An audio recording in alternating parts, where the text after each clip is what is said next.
Hello guys, the depth queen स्वागत करती है अपने डार्क डेप्थ वर्ल्ड में। और आज मैं बात करूंगी ट्विंकल खन्ना और काजोल के टॉक शो टू मच के बारे में। एक्चुअली बीते दिनों मैंने काजोल के ऊपर बात करी थी जब उन्होंने इसी शो के एक एपिसोड में एक कमेंट पास किया था कि जो हम लोग जो सेलिब्रिटी हैं, जो स्टार्स हैं, वो 9 to 5 जॉब करने वालों से भी ज़्यादा मेहनत करते हैं। तो काफ़ी ज़्यादा इस बयान को लेकर जो थी काजोल ट्रोल भी हुई, काफ़ी उनके ऊपर मीम्स बने, काफ़ी उनके ऊपर जो है लोगों ने डिस्कस किया। और मैंने भी उनको लेकर वीडियो तो बनाया था और आप लोगों ने भी थोड़ा बहुत तो देखा होगा, ज़्यादा अगर नहीं देखा होगा। तो अब क्या हुआ, इस वजह से काजोल तो भले ही बदनाम हुई, काजोल को भले ही लोगों ने बहुत कोसा, लेकिन इस शो को थोड़ा सा अटेंशन मिलना शुरू हो गया क्योंकि ये शो जब से लॉन्च हुआ है अमेज़ॉन प्राइम पर, कोई इसे पूछ नहीं रहा था। तो सडनली काजोल के एक बयान से एकदम से ये शो थोड़ा सा चर्चा में आ गया। अब चर्चा में आ गया, काजोल थोड़ी सी फेमस होने लगी। फेमस इन द सेंस क्या, ट्रोल होने लगी, क्योंकि आजकल फेमस होने का दूसरा नाम ट्रोल होना है। मतलब अगर आप ट्रोल नहीं हो तो आप फेमस नहीं हो रहे हो। तो अब ये चीज़ ट्विंकल खन्ना ने भी देखी होगी कि भाई मैं भी तो काजोल के साथ मिलकर इस शो को होस्ट कर रही हूँ, तो भाई मुझे वो अटेंशन नहीं मिल रही है। क्योंकि जब आप ट्रोल होते हो तो आपको एक तरीके से अटेंशन मिलती है, आप सडनली लाइमलाइट में आ जाते हो। तो अब ट्विंकल को भी ये लगा कि भाई मुझे भी अब लाइमलाइट में आना है, तो मैं क्या करूं। तो फिर पूरी टीम ने डिसाइड किया कि अब जो है इस बार ट्विंकल खन्ना को हम स्पॉटलाइट में लाएंगे। ट्विंकल खन्ना कुछ ऐसा बोलेंगी जिससे वो जो हैं वो एक तरीके से जो है उनकी ट्रोलिंग स्टार्ट हो जाएगी। और ट्रोलिंग से क्या होता है कि जो लोग आपको नहीं भी जानते वो भी सडनली आपके बारे में जानना उत्सुक कर देते हैं, उनको भी उत्सुकता हो जाती है कि ये कौन शख्स है। क्योंकि देखो, हमारी जनरेशन तो ट्विंकल खन्ना को पहचानती है, खन्ना को भी पहचानती है, और ट्विंकल खन्ना की फ्लॉप फिल्मों के हिट गानों को भी पहचानती है। और फिल्में तो ट्विंकल खन्ना की बहुत कम हिट हुई हैं, फ्लॉप ज़्यादा हुई हैं, और उन फ्लॉप फिल्मों की हिट गाने आज भी हम गुनगुनाते हैं। और उनमें से एक गाना तो है, मेला दिलों का आता है, एक बार आके चला जाता है। ये आपने बहुत सुना होगा। और एक और भी था, देखो 2000 ज़माना आ गया। जब ये गाना आया था ना, तो एक तरीके से पूरे दुनिया में खलबली मच गई थी, क्योंकि सन 2000 जब आया था तो ऐसा लग रहा था पता नहीं क्या हो जाएगा, क्या बदलाव आ जाएगा। और आज देखिए, आज 2025 हो गया है।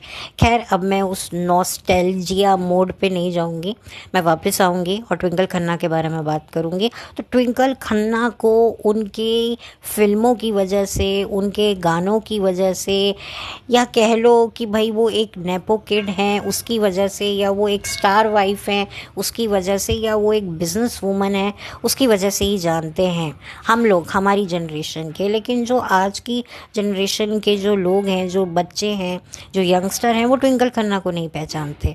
और जब से ट्विंकल खन्ना ने ये बयान दिया है, रात गई बात गई वाला, तब से ट्विंकल खन्ना के बारे में हर कोई जानना चाहता है। हर कोई ये जानना चाहता है कि मोहतरमा हैं कौन, कहाँ से आई हैं। तो इस वजह से ट्विंकल को एक अच्छा खासा फेम मिल रहा है। ये फेम उन्हें मतलब उनकी फ़िल्मों से भी ज़्यादा मिल रहा है। जो फेम उन्हें कभी अटेंशन फ़िल्मों से नहीं मिला, उससे कई ज़्यादा बीते दिनों उन्हें सोशल मीडिया पे मिला है। तो ये फ़ायदा तो ट्विंकल खन्ना को हो गया। तो ट्विंकल खन्ना ने सोचा कि भाई मुझे भी कुछ करना है, तो इसीलिए पूरी शो की टीम ने फिर इस तरह की भूमिका बनाई। स्पेसिफिकली ऐसे गेस्ट बुलवाए गए जो मतलब इन सारी कंट्रोवर्शियल बातें करने में माहिर हैं। सब जानते हैं कि करण जौहर और ट्विंकल खन्ना बचपन के दोस्त हैं। करण जौहर ने भी ये बात बताई थी कि बचपन में वो ट्विंकल खन्ना और ट्विंकल खन्ना की बहन के साथ जो है खेला करते थे और बेस्ट फ्रेंड्स हुआ करते थे। तो एक तरीके से ट्विंकल खन्ना को पॉपुलर होने के लिए अपने बेस्ट फ्रेंड की मदद लेनी पड़ी, उनको अपने शो पे बुलाना पड़ा। तो अब करण जौहर तो अकेले आना नहीं था क्योंकि 2 गेस्ट को बुलाते हैं, तो करण जौहर लेकर आए अपनी लाडली बेटी नंबर 2 जानवी कपूर को, क्योंकि उनकी पहली लाडली तो आलिया भट्ट हैं, जिनको उन्होंने आज की तारीख में एक सक्सेसफुल एक्ट्रेस बना दिया है। एक तरीके से आज की तारीख में आलिया भट्ट की जो जर्नी रही है, आलिया भट्ट जब बॉलीवुड में आई थी तो एकदम नासमझ मंद बुद्धि टाइप की और एकदम से भोली भाली गुड़िया सी लॉन्च हुई थी। लेकिन आज जो हैं आलिया भट्ट जो हैं अब एक बड़ी मैच्योर एक्ट्रेस बन चुकी हैं, एक बिजनेस वूमन बन चुकी हैं, एक बड़े परिवार की बहू बन चुकी हैं, रणबीर कपूर की पत्नी बन चुकी हैं और उनके बच्चे की माँ बन चुकी हैं, और तो और एक बहुत बड़ी हाई पेड एक्ट्रेस बन चुकी हैं।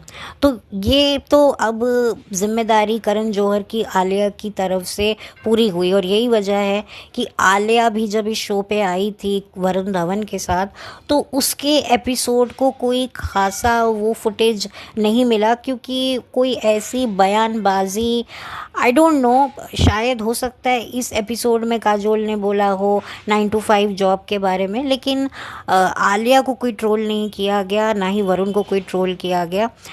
पर क्योंकि आलिया को शुरुआत में काफ़ी ट्रोल किया जाता था जब वो करियर में नई नई आई थी, क्योंकि कॉफ़ी विद करण में ही करण जौहर ने उनसे कुछ जनरल नॉलेज के सवाल पूछ लिए थे जिसमें वो बिल्कुल फेल हो गई थी, और वहीं से जो है आलिया भट्ट की एक कैंपेनिंग शुरू कर दी गई थी। उनकी भी एक नेगेटिव पब्लिसिटी होने लग गई थी कि अरे इसको तो कुछ नहीं आता, ये तो डंप एक्ट्रेस है, डंप लड़की है। लेकिन ये डंप लड़की आगे बढ़ते बढ़ते आप देखिए कि इसे फिल्म फेयर का बेस्ट एक्ट्रेस का अवार्ड भी मिल चुका है।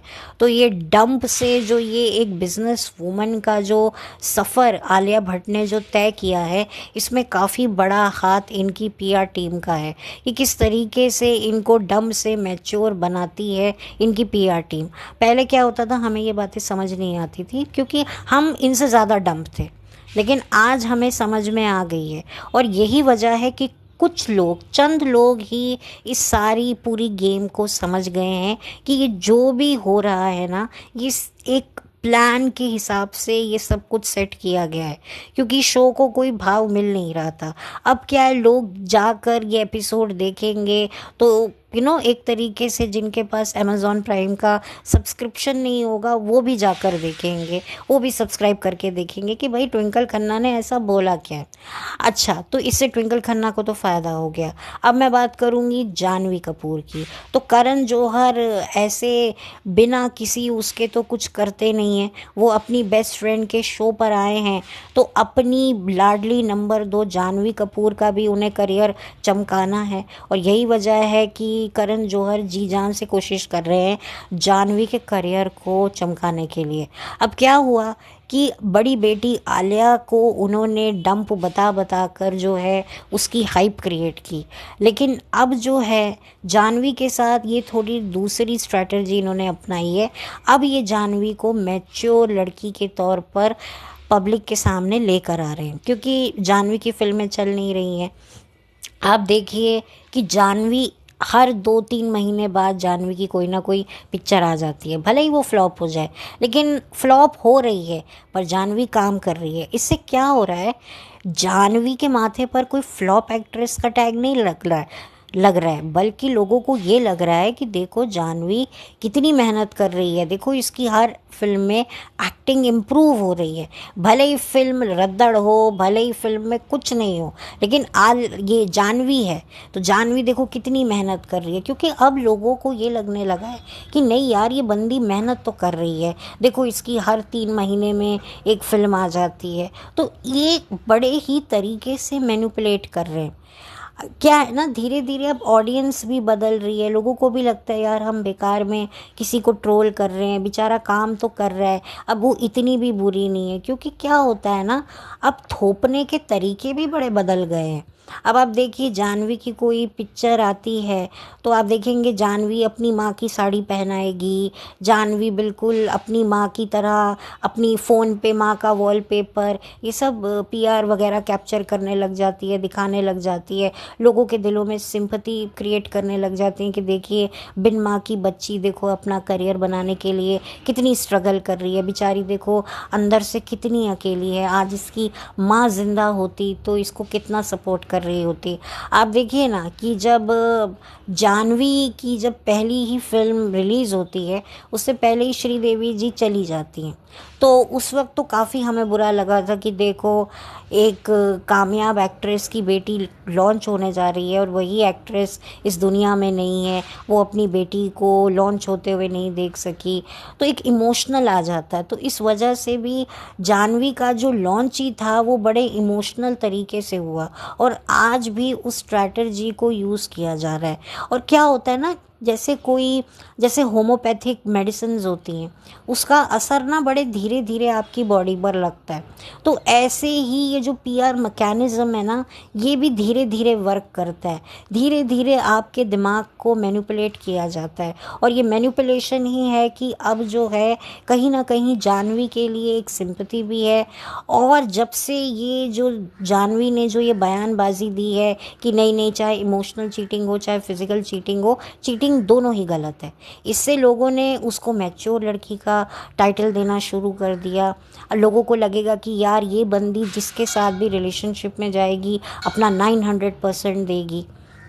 आप ये बताइए कि अगर ये लड़की कह देती कि हाँ हाँ चीटिंग तो नॉर्मल है, हाँ मैं भी एक्सेप्ट कर लूँगी, घर ही तो आएगा कहाँ जाएगा, अगर वो ये बातें बोलती ना या चीटिंग को वो भी सपोर्ट करती, तो आप देखिए इसकी पूरी जन्म कुंडली निकल जाती, इसकी माँ बाप की जो रास लीला है वो सामने आ जाती। सबको पता है कि श्रीदेवी और बोनी कपूर का रिश्ता क्या था और अर्जुन कपूर और मलाइका का रिश्ता क्या था, तो इसकी तो छीछा लेदर हो जाती।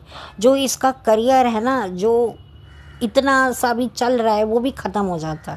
तो बड़ी ही इंटेलिजेंट वे से ये सब कुछ स्क्रिप्टेड होता है। देखिए यहाँ मैं कोई जानवी के कोई खिलाफ नहीं हूँ, मैं आपको एक बता रही हूँ कि अगर ये बंदी जो है चीटिंग को जो है उसका विरोध कर रही है, चीटिंग को एक्सेप्ट नहीं कर रही है, पहले मुझे भी लगा, लेकिन फिर मुझे लगा कि नहीं, एक मिनट, क्योंकि भाई इनको पता है कि भाई मैं चीटिंग को अगर सपोर्ट करूँगी तो मैं कहाँ मुंह दिखाऊंगी।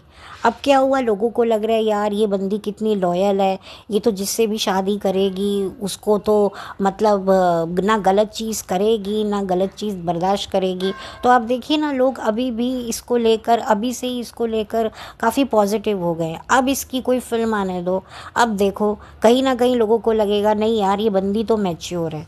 तो ये इस तरीके से पीआर मैकेनिज़्म अब काम करता है, क्योंकि पीआर भी अपने अपने तरीके बदलता रहता है कि अब हवा का कैसे रुख है, तो हमें वहाँ पर जो है वहाँ पर अपनी कश्ती को मोड़ना चाहिए, कहाँ पर नहीं है वहाँ से बचाना चाहिए। तो ये जो टेक्निकल जो कहते हैं ना इश्यूज़ को, ये पीआर टीम ही हैंडल करती है।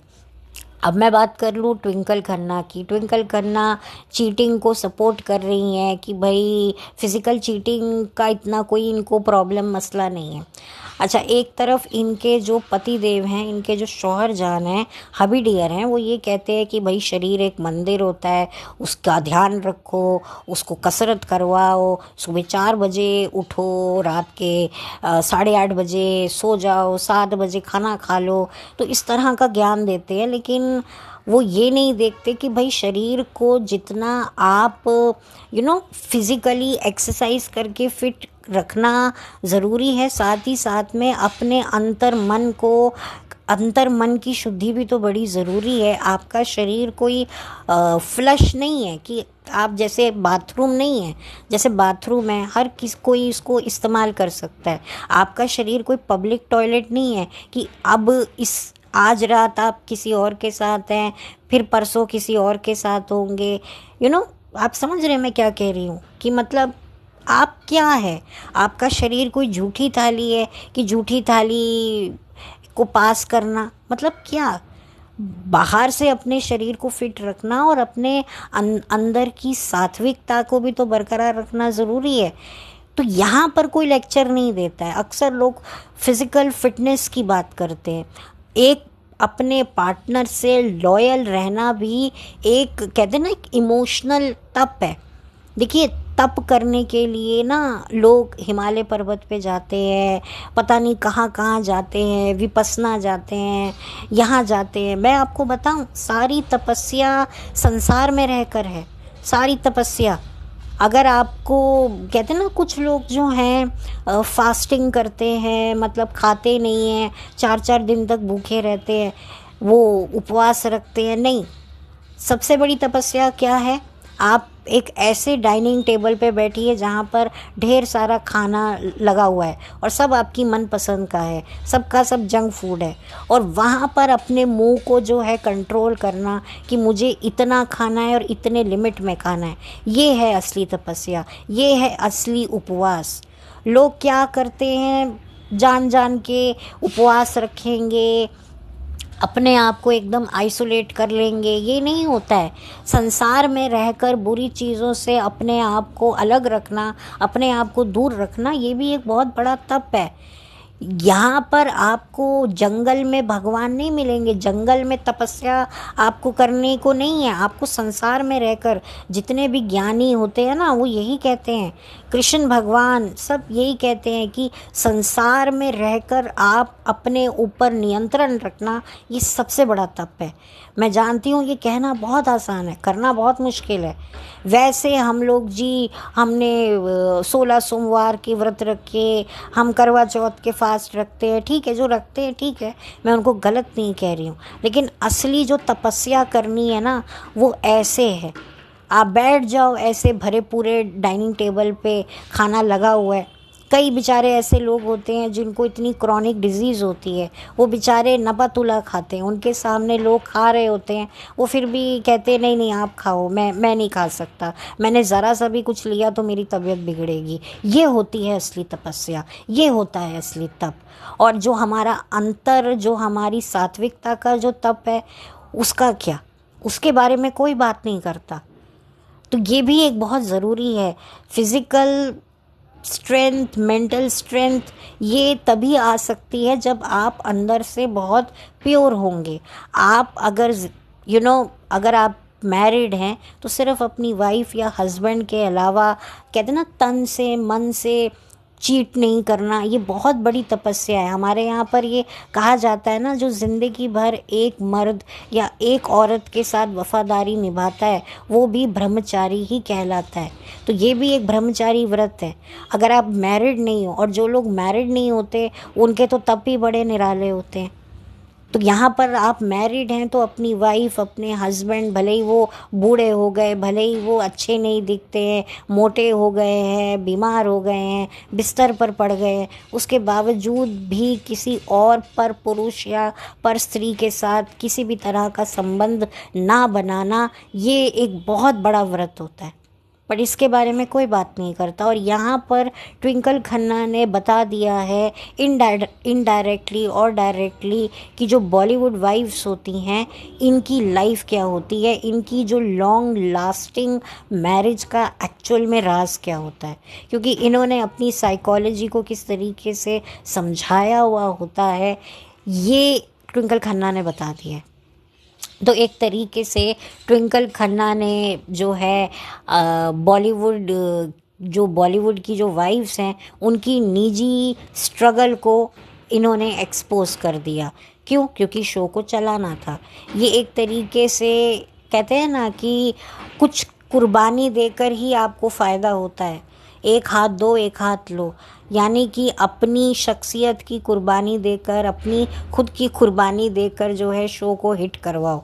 जैसे बिग बॉस में कुछ ऐसे कंटेस्टेंट्स होते हैं ना, जो खुद की बलि देकर शो को हिट करवाते हैं, जो खुद को इतना बुरा दिखाते हैं कि शो को टीआरपी मिलने लग जाती है, और जिनको जितवाना होता है उनको सिंपैथी मिल जाती है। तो ये पीछे की एक स्ट्रैटेजीज होती हैं, ये गिमिक्स होती हैं, जो ये ऐसे शोज़ में भी इस्तेमाल अब किए जाने लगी है। तो ये रीज़न था। तो हम लोग जो ट्विंकल को ट्रोल कर रहे हैं और जानवी को हम लोग सपोर्ट कर रहे हैं, देखिए ये दोनों बेचारी जो हैं ये अपने अपने फ़ायदे के लिए कर रही हैं। जानवी को इस टाइम पर अपना करियर चलाना है, क्योंकि भाई वो एक बहुत बड़ी एक्ट्रेस की बेटी हैं और अब उनकी मदर इस दुनिया में नहीं है, तो उनको अपनी माँ की लेगेसी को आगे बढ़ाना है। तो उनको तो बाय हुक और बाय क्रुक अपने आप को एस्टैब्लिश करना ही करना है। इसके लिए वो कुछ भी करने को तैयार है, और ऐसे नहीं तो अब वैसे से। तो यहाँ पर मैं जानवी के कोई अगेंस्ट नहीं हूँ, और मैं देख रही हूँ कि चीज़ें जानवी के लिए तो फ़ायदेमंद हो ही रही हैं और ट्विंकल खन्ना के लिए भी फ़ायदेमंद हो रही हैं, क्योंकि लोग ट्विंकल खन्ना को अब जानने लगे हैं और इस शो को भी एक तरीके से अटेंशन मिल रहा है। तो एक तरीके से जो कहीं ना कहीं मुझे ऐसा लग रहा है कि ट्विंकल खन्ना का जो एक अधूरा ख्वाब था कि मैं एक्ट्रेस बन के सक्सेस पाऊँ, वो अब जाकर इस उम्र में पूरा हो रहा है। तो मैं तो इस चीज़ को देखकर हंस रही हूँ और इन्जॉय कर रही हूँ, और मैं भी चाहती हूँ कि आप किसी चीज़ को पर्सनली मत लीजिए। ये जो भी होता है एक रीज़न से होता है, ये एक गिमिक है, एक ट्रिक है जिसमें आप जैसी ऑडियंस फंसती है, और जब आप जैसी ऑडियंस फंसती हैं तो फिर ऐसे लोग जो है इनकी तो मुस्कानें खिलती हैं कि चलो ट्रैप में आ गए और अब हमारा शो जो है उसे लाइमलाइट मिल रही है, और जिसे हमें आगे बढ़ाना है वो शख्स भी आगे बढ़ रहा है। और करण जौहर तो अब उस पोजीशन पे है कि उनको कुछ बोलो या उनके बारे में कुछ ना बोलो, उन्हें कोई फ़र्क नहीं पड़ता, क्योंकि अब वो इन सब चीज़ों से निकल चुके हैं। उन्होंने बहुत अपनी ट्रोलिंग देखी है और वो जानते हैं कि आगे भी वो ट्रोल होते रहेंगे, इसलिए उनको जो है नेपो डैडी बोलो, शुगर डैडी बोलो, कुछ भी बोलो, उनको कोई फ़र्क नहीं पड़ता है। तो ये सारी ट्रोलिंग तो अब तो ये चाहते हैं, अब तो इनकी ट्रोलिंग नहीं होती तो इनको तकलीफ़ होने लगती है कि भाई हमारी ट्रोलिंग क्यों हो रही है। और बड़े दिनों के बाद जो है जानवी को अप्रिशिएट किया जा रहा है। जानवी की फ़िल्मों में जानवी को अप्रिशिएट नहीं किया जाता जितना अप्रिसिएशन जानवी को कुछ हफ्तों से मिल रहा है, जो उन्होंने कहा है कि भाई फिज़िकल चीटिंग और मेंटल इमोशनल चीटिंग दोनों गलत है। तो देखिए ये बंदी फ़िल्मों में तो कमाल नहीं कर रही है, लेकिन इसको अपने बयान के चलते जो है लाइमलाइट मिल रही है। उधर जो ट्विंकल खन्ना है, ट्विंकल खन्ना ने भी अपने 90s के एरा में फ़िल्में बहुत करी पर उनको कुछ हासिल नहीं हुआ, लेकिन अब उन्हें एक बयान से जो है उनकी छीछा लेदर हो रही है, और उस छीछा लेदर में भी उनको फ़ायदा हो रहा है। और वो तो बैठकर खुशी मना रही होंगी कि भाई मेरा हस्बैंड इतनी फ़िल्में करता है, इतना काम करता है, इतने घंटे घंटे काम करता है, तब जाकर उसकी फ़िल्में फिर रिलीज़ होती हैं, फिर जाकर बॉक्स ऑफिस पे जो रिज़ल्ट आता है उससे उसको जो है सर्टिफिकेट मिलता है। यहाँ पर तो मैंने एक एपिसोड में ही एक चंद डायलॉग से ही मैं जो हूँ फ्रंट पेज पे आ गई हूँ, पेज 3 के, तो वो खुश होती होगी। तो ये सब एक गिमिक है, तो इन सब चीज़ों को ना दिल पे लेने की ज़रूरत नहीं है, किसी को भी कुछ कहने की ज़रूरत नहीं है कि ये ऐसी है वो वैसी है। ये सब स्ट्रैटेजीज़ हैं और इनको कुछ फ़ायदा नहीं होगा। फिर कोई एपिसोड आएगा, क्योंकि इनको तो पता चल गया है ना कि भाई एक किसी शो को अगर आपको पब्लिक तक पहुंचाना है, पब्लिक की नज़र में पहुंचाना है, तो ये सारी हरकतें करनी पड़ेंगी, क्योंकि अब ज़माना बदल गया है। अब हर जो है स्ट्रैटेजीज हर सिचुएशन के लिए अलग अलग होती हैं। एक एक्ट्रेस का करियर उसको डंप दिखा दिखा के बनाया, अब जो दूसरी वाली है जानवी कपूर उसको मैच्योर दिखा के बनाएंगे। अब कोई भी अब जानवी को कभी देखेगा, उसकी कोई फिल्म आएगी तो लोगों के दिमाग में ये आएगा अरे यार ये बहुत अच्छी लड़की है, ये एक वफ़ादार लड़की है। और कल को लाइफ में ये कोई इसके साथ कोई ब्रेकअप होता है या इसका बॉयफ्रेंड से ये अलग होती है तो कोई इस पर उंगली नहीं उठाएगा कि भाई ये तो लड़की लॉयल थी, वही लड़का ख़राब था, ये तो भाई चीटिंग नहीं करती होगी, इसके बॉयफ्रेंड ने इसको चीट किया होगा। तो लोगों का ये भी नैरेटिव सेट हो जाएगा, क्योंकि जो इसने बयान दिया है अब उसी से उसको जज किया जा रहा है। अब क्या कह सकते हैं, बयान तो भाई ये सारी चीज़ें स्क्रिप्टेड ही होती हैं। मुझे नहीं पता असल ज़िंदगी में जानवी कपूर कैसी हैं। आई होप कि वो ऐसी ही हों, वो जो भी उन्होंने अपने आसपास देखा है वो वाकई उससे कुछ सीखी हों, और अगर नहीं है तो भगवान उनका मालिक है। तो ये सारी रियलिटी होती है, क्योंकि आप देखिए ना, जानवी कपूर अगर आज एक आउटसाइडर लड़की होती तो इतना लंबा करियर उनका चलता नहीं। अगर चलता भी तो उनको काफ़ी कुछ अपना जो है वो लूज़ करना पड़ता, बहुत कुछ उनको अपना खोना पड़ता। जितनी भी लड़कियां आती हैं वो किस कदर एक्सप्लॉइट होती हैं, तब जाकर उनको कुछ मिलता है। यहाँ पर जानवी एक अलग तरीके से बॉलीवुड में अपनी पहचान बना रही हैं। उनको एक सपोर्ट सिस्टम मिला हुआ है, उनको बड़े बड़े प्रोडक्शन हाउस वाले सपोर्ट कर रहे हैं, तो इससे वो इतनी लंबी पारी खेल पा रही हैं। तो देखिए, ये तो कन्वर्सेशन कभी अब रुकने वाला नहीं है। ये तो मैं इस चीज़ को आगे भी और बढ़ा सकती हूँ, क्योंकि देखिए ना, इस तरह के जो आर्टिकल्स जानवी के लिए अब छप रहे हैं कि देखो कितनी मैच्योर है, तो जो आउटसाइडर होता है वही उसके लिए नेगेटिव आर्टिकल्स छपते हैं, जिससे रॉन्ग उसके लिए परसेप्शन बनता है ऑडियंस के दिल में। और यहाँ पर ये जानवी है, इसके लिए लोग अच्छा कमेंट लिख रहे हैं। कभी कभी मुझे लगता है कि ये पीआर वाले ही कमेंट करवाते हैं अपने पॉजिटिव, कि लोगों के माइंड में हो अच्छा, लोग जो है जानवी को अच्छा कह रहे हैं, अरे जानवी ने ऐसा क्या कहा, अच्छा जानवी ने ये कहा, अरे यार मैं तो इसको डम समझती थी पर ये तो बड़ी अच्छी निकली, ये तो नेपो घर से होने के बावजूद भी इतनी स्ट्रॉन्ग इसकी एक ओपिनियन है और काफ़ी अच्छी ओपिनियन है। तो ऐसे पब्लिक के नैरेटिव चेंज होते हैं। अगर वाकई जानवी ऐसी हैं, चलिए मान लीजिए कि अगर जानवी ने वाकई ऐसा कहा है, वो वाकई इसमें बिलीव रखती है, तो अच्छी बात है। नहीं तो फिर आप देख लीजिए, आपके सामने मैंने सारी सिचुएशन रख दी है। अब आप इसे कैसे लेते हैं, कैसे हैंडल करते हैं, ये पूरे तरीके से आप लोगों पर ही निर्भर है। मेरे मन में कोई जानवी के लिए कोई हेट नहीं है, कोई ट्विंकल खन्ना या काजोल के लिए भी कोई हेट नहीं है। ये लोग बिज़नेस कर रहे हैं, इनको अपना शो चलाना है, करियर चलाना है, और हम ऑडियंस है, ये हमारे ऊपर है कि हमें इनके शो को कितना सच मानना है, कितना झूठ मानना है, या मानना ही नहीं है, या देखना ही नहीं है, वो हमारे ऊपर है। तो मैंने ये सारी गुत्थी आप लोगों के सामने सुलझा के रख दी है। आई होप मैंने सही से सुलझाई हो। तो बहुत जल्दी मिलूँगी आपसे एक नए वीडियो के साथ में, और बस अब आपके ऊपर मैं छोड़ती हूँ, और बहुत जल्दी आपसे मिलूँगी एक नए वीडियो के साथ। तब तक के लिए thank you so much, have a blessed day.